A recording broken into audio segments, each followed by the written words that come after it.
people, and welcome back to my channel. If you're new here, I'm Crystal, this is Bond Book Reviews, and today we're going to be doing a little scavenger hunt to determine my next read. Now yes, I'm probably wearing the same thing you saw in a very recent video because your girl is needing to batch film while her daughter is at swimming. Don't judge, okay? It's just what I gotta do to get shit done. So I saw Brittany do this the other day and I thought it was so fun. She's probably going to be coming out with her own version of this later that I will probably do as well, but today we're going to be using the same version that she did, which is the Books and Lala version. I don't remember the prompts because I watched that and then I've watched so many other videos since, so I don't actually remember the order of the prompts, what my final prompt is, and I am going to try and do this challenge where I am not allowed to pick books that I have read before. I have to pick off my current TBR, so that I'm going into things completely chaotic and may end up with something. But we're gonna do this to hopefully find a book that you will see me in the end of this talk about what I thought of.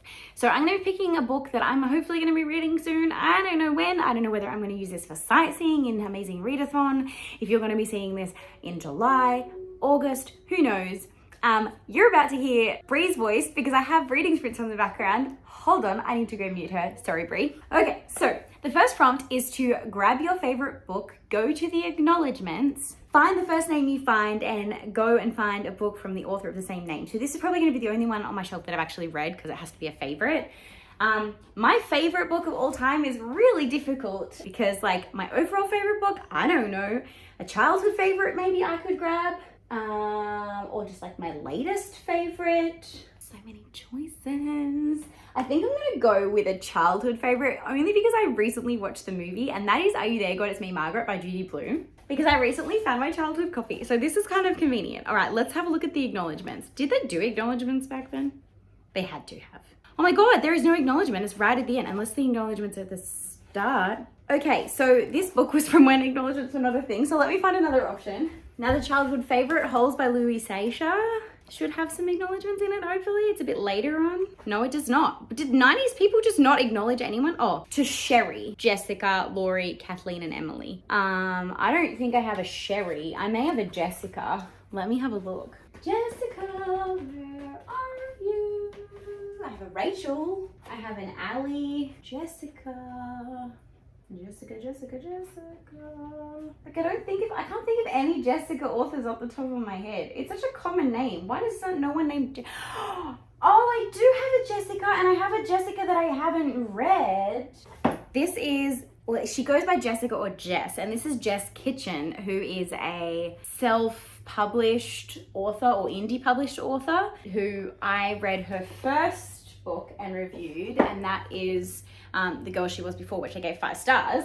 And I was lucky enough to get sent lucky number 11 and just haven't read it yet. So that will be my choice for a Jessica from here, because I don't have a Sherry, especially not spelt like that. So we have a Jessica, which is the next name from Louisa, which is my childhood favorite.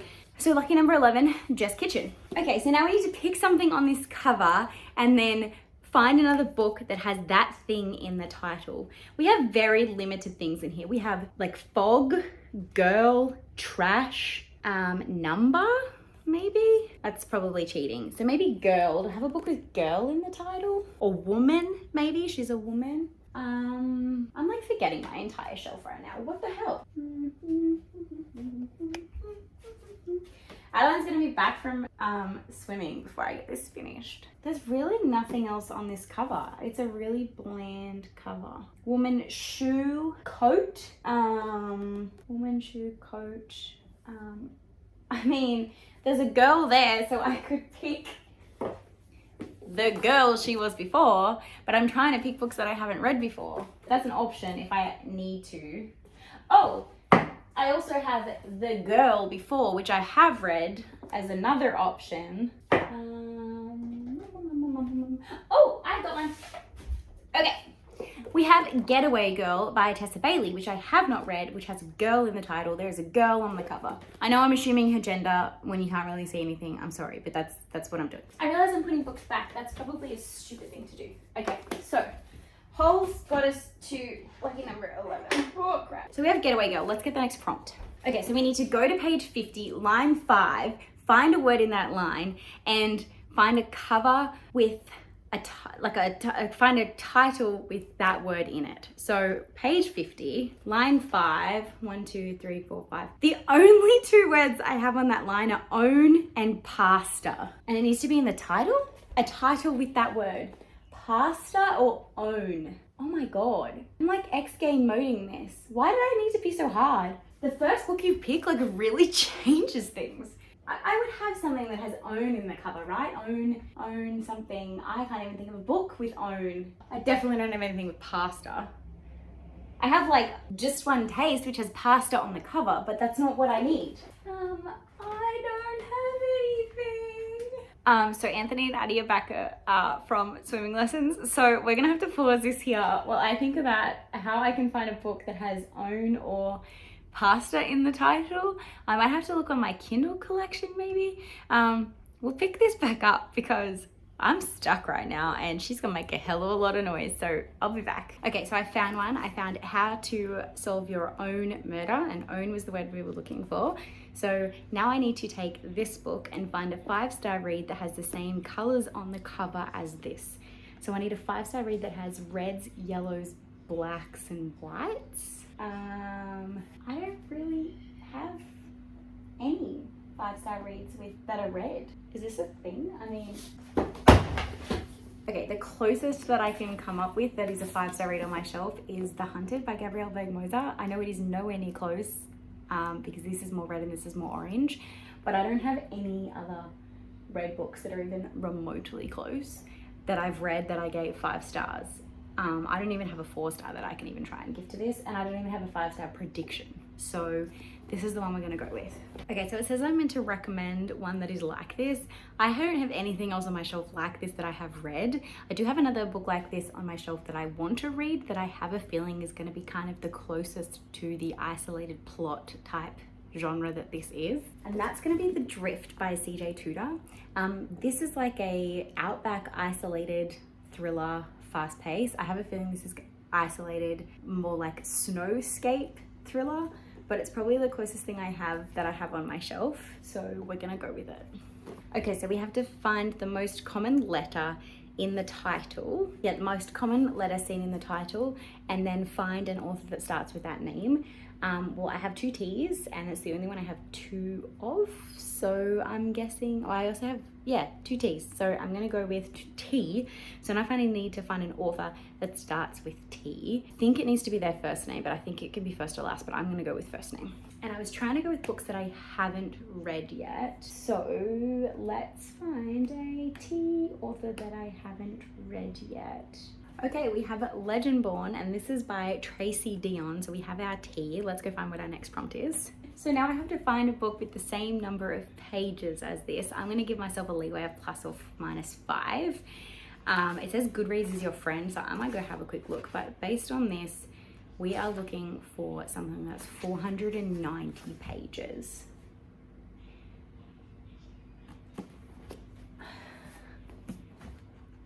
Definitely not. 490 pages. I feel like Jade City was around that, wasn't it? Hold on. Oh, it's 495. I'm gonna go with it. Jade City by Fonda Lee. Oh, I'm meant to be getting books I haven't read yet. I have that as an option. Let me see if I can find closer. The Rose Code. No, that's like 700 pages. 450. Maybe The Dragon Republic, which is the next in the series. No, we're at like 650. We went too far. Oh, but I haven't read Jade War, which is the next in the series. No, we're at 500 something. That's too far. Okay, I think we're gonna have to go with Jade City because it's the closest one I have. So next prompt. Okay, so I have to flip open to any page, and the first name that I see, I have to find an author that shares that name. And this is a very, very unique story in terms of its names. So I think I'm gonna really struggle. I could try and cheat and get near the acknowledgement, so I hopefully get a more common name, but I don't think it's gonna happen. So we're gonna flip over into a page, and the first name I find there's no names. Why is there no Gaunt? No one has the name Gaunt as an author's name. And that is the only name on this page, so we're gonna pick another one. Shay. Okay, we can do Shay. an author named Shay. I feel like I'm going to have to go to Goodreads for this. Shay. I don't have a single book with an author named Shay, so we're gonna have to try one more. And if it doesn't work, I might have to find another book that's my $4.90. All right, we're gonna go here, and the name is, again, Shay. No. Grandad. There's gonna be no one named Grandad. I told you this book is really not gonna work. Okay, I'm gonna find another book that is closer to $4.90 because this is $4.95. Let's see if I can get closer to $4.90. Okay, so I've had to go to my Kindle and I got Docile, which I went to a random page, and the name that I came up with was Alex, because that's a little bit easier for me to complete. I tried 3 other books and all 3 of them had only fantasy names that were just like impossible for me to complete. So I went to my Kindle and did Docile. I just didn't film that because it just wasn't a thing. I took it, did it, and then Alex was the first name I saw, and you guys are just gonna have to trust me on that. Alex is one of the main characters in Docile. It's a sci-fi. Anyways, Docile, name is Alex. So now I need to find an author with that name. Okay, we have The Shadow Friend by Alex North. So let's see what our next prompt is. Okay, now I need to find a title that has the same number of letters. So 1, 2, 3, 4, 5, 6, 7, 8, 9, 10, 15 letters. Let's hunt. And this one I'm going to try and find one I haven't read because I'm starting to get near the end. We have The Master of Jinn. Let me just recount that. 3, 4, 5, 6, 7, 8, 9, 10, 11, 12, 13, 14. Ah, that's only 14. Wait, damn, it's only 14. Okay, we have found one. It is The Fortune Maker by Catherine Norton. It has 15 in the title, which matches The Shadow Friend. So let's have a look at what my next prompt is.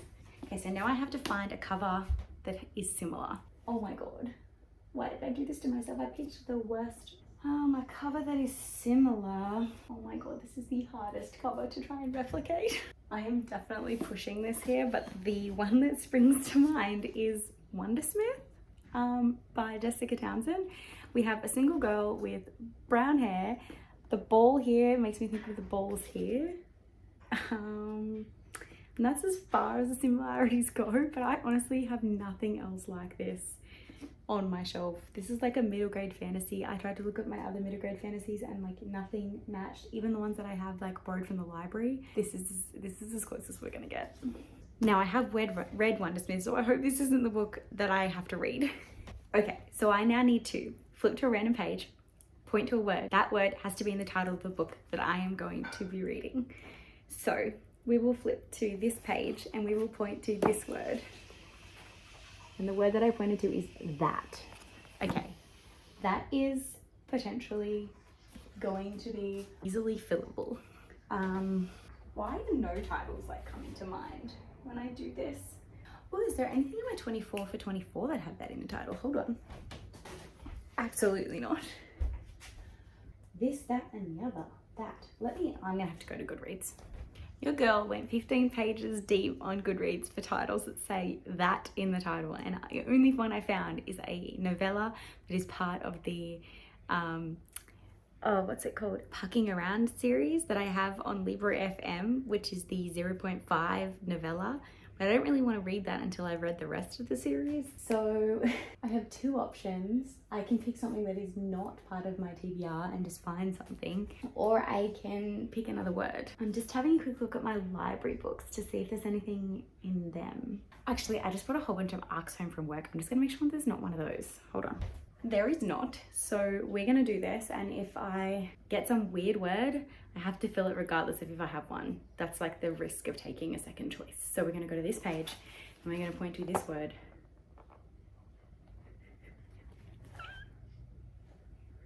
No fucking way. This is the Morrigan Crow series. And the word that I have pointed to is Morrigan. Now the fourth one in this series does come out soon, but not soon enough for me to want to get this vlog to you. I don't really want to reread right now. This is my final choice. I have to pick a new one, and the risk is no matter what I get, I have to fill it. So we are going to go somewhere near the beginning.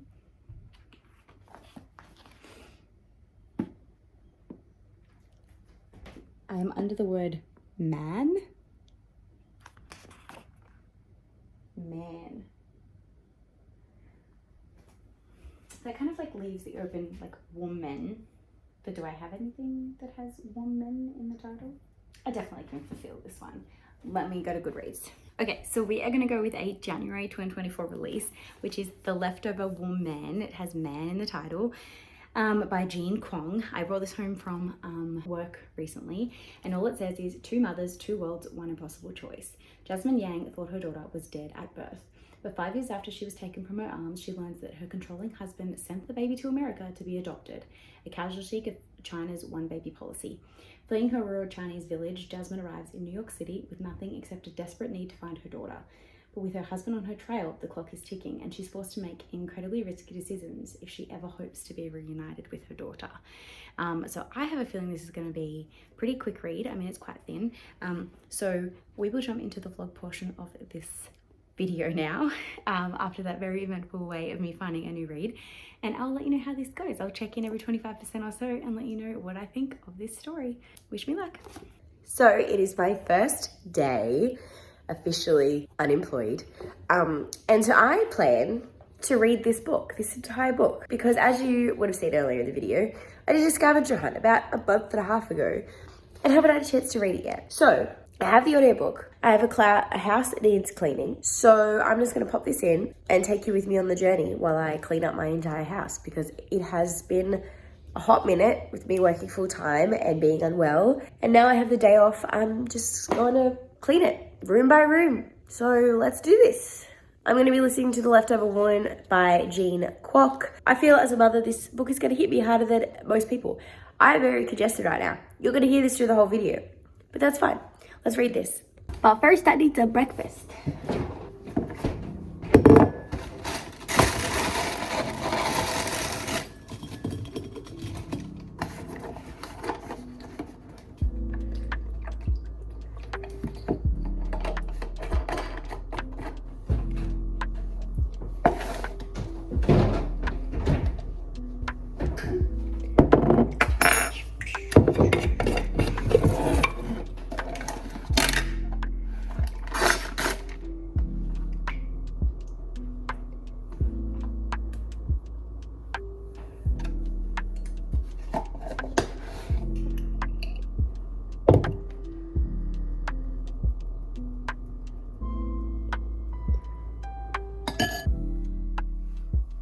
Looks disgusting, but tastes great.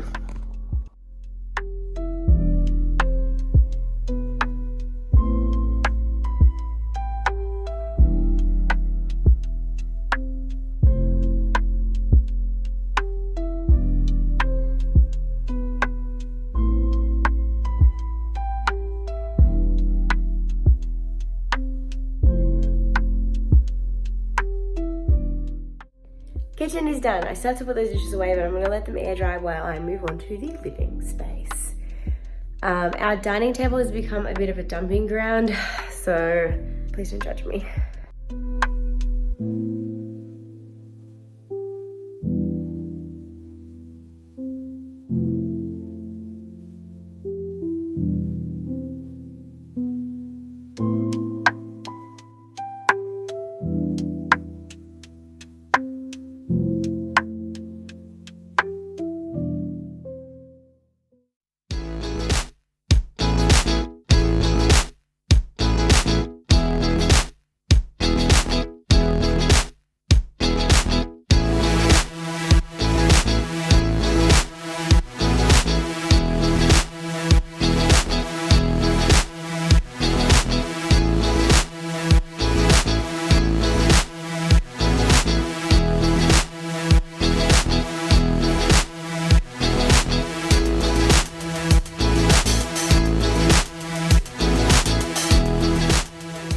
Make some chicken cacciatore in the slow cooker. I'm about to join Margaret on sprints, eating myself a chocolate snack. But so far, looks going well.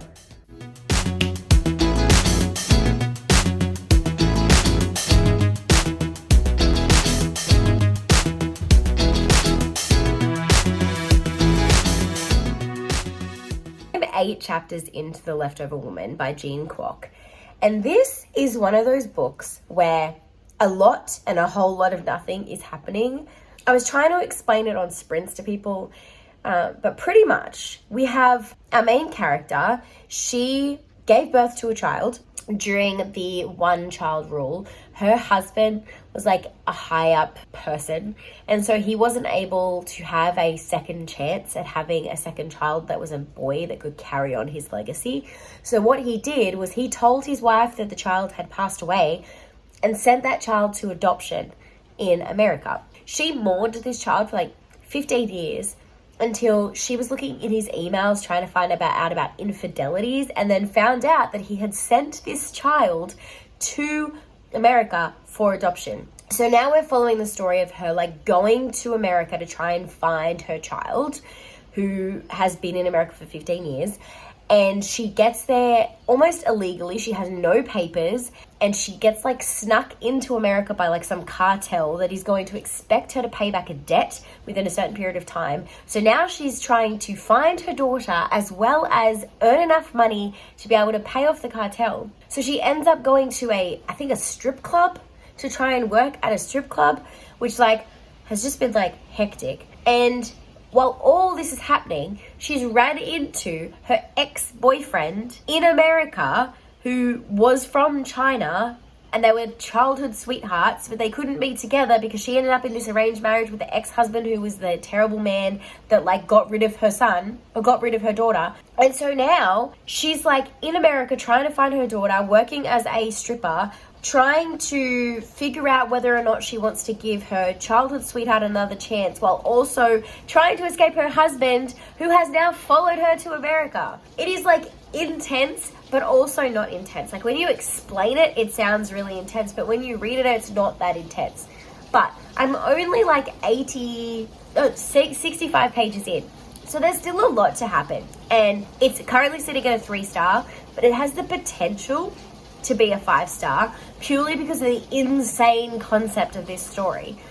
I would not have picked this book up if it had not been recommended to me from someone at work and I just casually brought it home, and then this scavenger hunt led me to this. If I had not found this in scavenger hunt, it probably would have sat on my shelves for like 3 years and then got unhauled because it's just insane.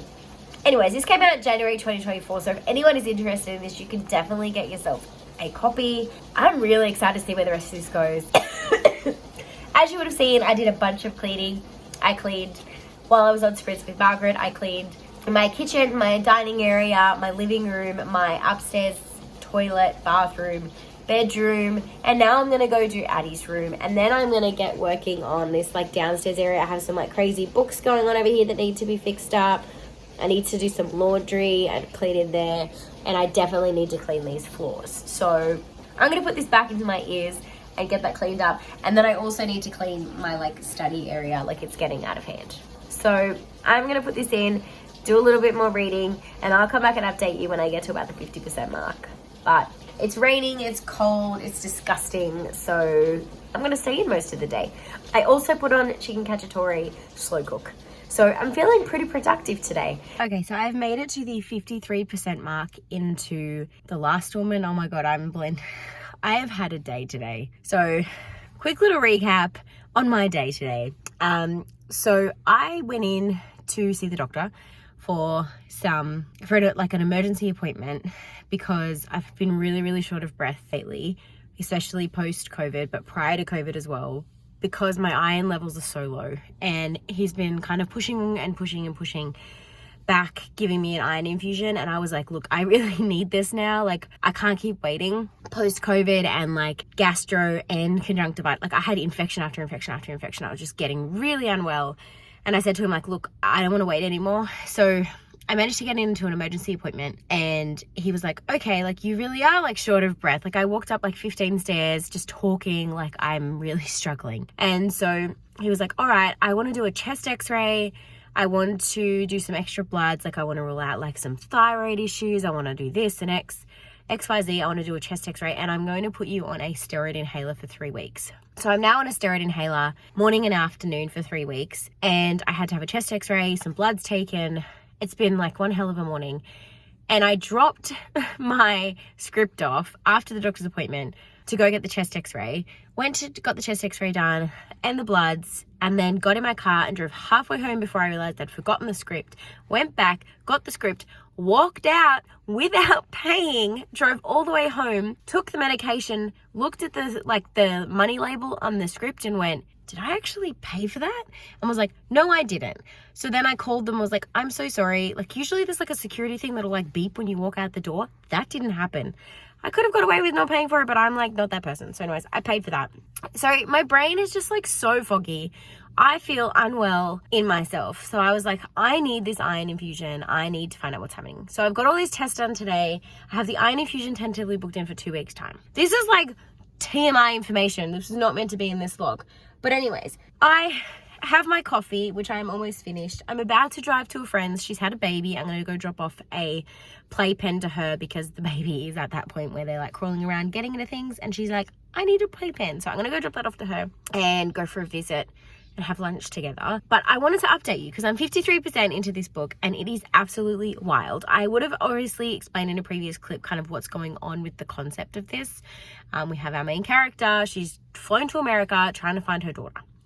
Things have like continued to remain, both a lot of things are happening and not a lot is happening at the same time. There's like multiple POVs. So we're kind of seeing the POV of a main character who is the one trying to like get her daughter back. But then we're also seeing the POV of the mother who adopted the child. And she's kind of got like her own little secrets going on. I think there's been like some infidelity between her and her husband. It's a whole like mystery within itself. But I think that the magical night that her husband keeps referring to is actually something to do with the adoption of the child. I don't think it's to do with her being out of the marriage. But I don't know. There's a whole bunch of stuff going on. This vlog is kind of going to be like borderline spoilery. I'm not going to be like intentionally spoiling things for you, but I can't remember what's on the back of the book and what's not included from memory. So if I let something slip, I do apologize. But that's just how it is. And for anyone that was too much information for, I do apologize. But, you know, you're welcome. All right, I'm going to keep listening. I'm going to drive. I'll update you when I get further. I just got home from picking up Addie from daycare. It's raining, so you'll probably hear like tinging on the top of my car because I'm under some trees. But I am 95% into The Last Woman. This book has been a really, really weird emotional roller coaster. I haven't really updated you much as I've been reading it because I did like this huge chunk and then I got to like near the end and I was like, oh, I'll just finish it and then update them. But like I had to tell you this morning my thoughts because I want to get some like potential options out there, like theories, before I listen to the last half an hour on audio. So far, I'll give you a recap of what's happened. I'll try and remain kind of spoiler free, but there might be a few things that slip out. So if you're interested in reading this, maybe come back and watch this last little half of my vlog later from what I've already told you. So our book follows a main character who discovers that her daughter 15 years ago was put up for adoption by her husband because that she was in China and it was the one baby rule and they weren't able to have a second child who would have been a boy, which is what he wanted, was someone to pass down his name. So he gave the daughter up for adoption. She finds out and then she travels illegally to America to try and, you know, find her daughter. And then obviously the husband follows her to America and is threatening her, and she's having to try and make a lot of money to pay back the debts to the like people that illegally got her into the country, and also enough money to like run and hide from her ex-husband with the daughter, who is now living with a very rich family. And there's a lot going on. And now it's really hard without giving spoilers. You find out that she's more closely involved with the family than you realize and has been for a while now. And the husband is now threatening the family as well as her, and she's doing these illegal things to be able to make money, and it's just gone like absolutely insane. And the wife thinks that she's having an affair with this other person, and it's like a whole like intricate triangle of like multiple different options of story plots. And I don't know how the author is going to wrap it up in the hour of audiobook that I have left. Like I don't know how it's going to end. But my theory is, and I won't tell you if I'm right or not, but my theory is that she will be with the child and the new rich family because she's kind of like involved in their life when the husband tries to attack her. someone, I think the wife, is going to save her, and then she will live with the family and the daughter happily ever after. That's my prediction. I don't know. I could be totally wrong, but that's where I'm going with this. And if you're seeing this, then I was probably wrong, or I was right. I don't know. I'll just leave it in either way. But that is my prediction. So at the moment, it's sitting at a 4-star. It was sitting at a 5-star, but then in this last little bit, the author has started to kind of mansplain what's happened previously. Like, is it this? Is it this? Is it this? Did this happen? And like, I know that it's just the character kind of like contemplating what's going on, but like it's doing it in a trying to mansplain to the reader what I might have missed in the last like 90% of the book that I've read, and that has kind of irked me a little bit. So that dropped it down from a 5 to a 4. But I've had a really good time. I recommend this to people that are in book clubs. If you're going to read a book that is for a book club, this would be one I would recommend, because it would create a lot of discussion, a lot of like theorization, maybe while you were reading it. There's some like tough topics in here that like would potentially lead to some really good conversation as well. So it is definitely a good book for a book club. So if you're looking for one, I suggest this one. Okay, so I just finished filming Pick Pongathon announcement video. I have it linked so you can go and check it out. But I finished The Leftover Woman by Jean Kwok. This was an adventure, this book. I don't know how I feel about it, because the last 10% really lost me. The writing style seems like a completely different author, felt rushed. It was a real disappointment. And unfortunately, I took it from a 5-star to a 3-star. Which like is disappointing, because I was having such a good time with this story, and the concept of it is really, really cool. Just the way that it ended seemed a little bit blah, and the way that they did the resolution at the end was very weird, and it was written almost like from a different author, and the perspective and the way that she wrote it was very like the first like 75% of the book flowed, and the last part was very like short, sharp sentences, and it just felt very different and disjointed. I don't know how to describe it to you, but all in all, the premise of this was really cool. I liked the way that she summarized it like right at the end, like that was kind of lovely. But again, I just feel like it felt like the last 25% of this book was written by a different author than the first 75%. I still definitely hold by the fact that I think this would be a good book club book, because I think it would invoke a lot of discussion. There is a lot of things in here about, you know, like about heritage and how raising a child that is of a different nationality to yours can pose difficulties, and how, you know, this one baby rule really affected like a lot of things in China and had potentially a negative effect on a lot of things instead of a positive effect. Like there's a lot of tough discussions that come out of this book, and I definitely think that Jean Kwok has the ability to write a really good story. I don't know if this is a debut or not, but I think if I could give her like a year or two of writing to kind of develop a bit more, I would give her a second chance for sure, because I think she writes really good characters that you like care about and like you're invested in, and they're easy to understand. But I just think that it just fell a little flat for me in the end. I mean, it is blurbed by Ruth Ware, so like, you know, it is going to be a good book. I feel like there will be people that really enjoy this, but to me, it just felt a little bit flat at the end. So my scavenger hunt took me to a book that I probably would not have picked up otherwise. I had a fun time with it. I finished it in a couple of days. I had really enjoyed it. Let me know in the comments down below if you have read this book or you plan to read this book after watching this vlog. Make sure you like and subscribe. And if you have nothing to say in the comments, but you want to like feel involved in the conversation, you can put the like lip emoji, because this book emphasizes about her lipstick like a lot. And until next time, guys, thank you so much for watching. Have a great weekend and happy reading. Bye.